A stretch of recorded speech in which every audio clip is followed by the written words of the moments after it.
Hey everyone, how's it going? So if you get a timing wheel like this, you can put on um, a 2-cycle engine. You will need to build some way to attach it to your crankshaft. And I just kind of made my own homemade way just with some spare parts I had laying around. So I'll show you how to do that right now. So what I'm using is an old just a bike sprocket, just a 25 tooth off a BMX bike. An old drill chuck that I took out the back screw, which you saw. I put up a YouTube short on how to do that too. And then you just gotta find a bolt that will fit into there. Just like that.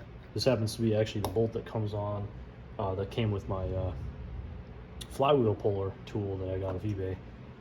Then this is a bar end that I cut off the end, and then I sliced down the middle like this. And what this actually acts as is a shim that's going to go around the bolt, just like that. And we need to do that because we have to sit this in the middle of here to get this to spin nice. And what I had to also do is find just some kind of plastic, basically retaining shim that'll fit over top of this to give us that extra width we need. I don't really know what this actually is from, but I mean, it looks to be from like an old like grease can or something, just something that'll fit around the bar end like that. So basically what you're gonna want to do is take your bike sprocket, and you can see that where it would attach to the crank arm is what we're going to use here. So just take any kind of bolt washer, attach that to the back like that, and due to the fact that this only has one crank arm slot, you really have to crank that on good. We're not going to do that now just because I'm going to be taking it off again, but before you use it, you just want to make sure, okay, is it on there correct? So actually I'll loosen that up, I made it too tight.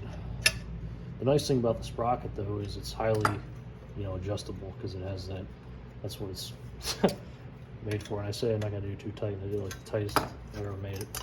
All right, so hold on a second, it's getting caught in the thing. Let me just get that out. I used a locking washer. I just need a big washer. Okay, there we go. So find something that fits so it centers it. Sprocket's nice actually, because it's actually the same, at least on a 25 tooth like this, it's actually the same distance. So you can see it almost perfectly lines up with that hole, which is what we need. So that'll help us out a lot. I'm just gonna tighten that down. Then I'm gonna take my plastic shim like this. I'm just gonna squeeze that as best you can in the center like that. So now we have kind of a shim.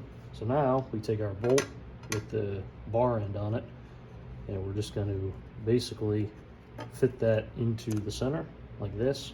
Oh, hold on, we missed a step. So you can see how it's nice actually, because we can take it out really quick. So let's put the shim back in, and I missed putting a washer on, which I guess you may not need. But I kind of like to have. So take off the bar end, and if you want, you put a washer on the end of this or some kind of thing to prevent it from going through the sprocket. Do that, and then put your bar end back on again, as close to the washer as you can, and then again repeat the process, and it should fit in there. This is a super used bar end, so the rubber's really worn, so I pushed it out into handlebars a bunch of times. So if you get a new bar end, it's probably going to be super hard to get in the first time, but this is like a 10-year-old bar end, so try to find an old one if you have one laying around. So now what we've just done is we made a perfectly centered axle for the timing wheel. It's going to fit on the back of our drill chuck, so just find any bolt that fits. So just like this, and go ahead and just kind of spin that until you're comfortable with where it's at. And then since this is a drill chuck, you can adjust it to any size crankshaft. So let's just get that open a bit. oops, a little more, and you probably will have to hold this until you can fit it in there. And then obviously I'm not going to tighten it up fully, but you know, once you have it on, depending on if you put it on the clutch or the flywheel side, you have just made yourself a timing wheel, so you can time your engine if you need to.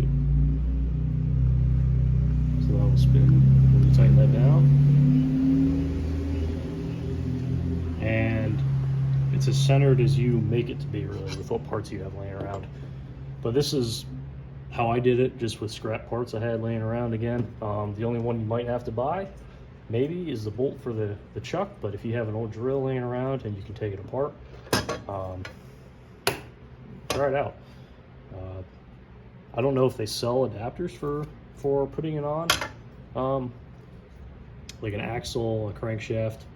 I'm not sure, but this works really well, and you can take it off. And then I have my puller that, like, I keep track of my pulley, or flywheel puller bolt, and yeah, works pretty good. So anyway, if you have any thoughts or different ways you've gone about this, let me know in the comments. Thanks.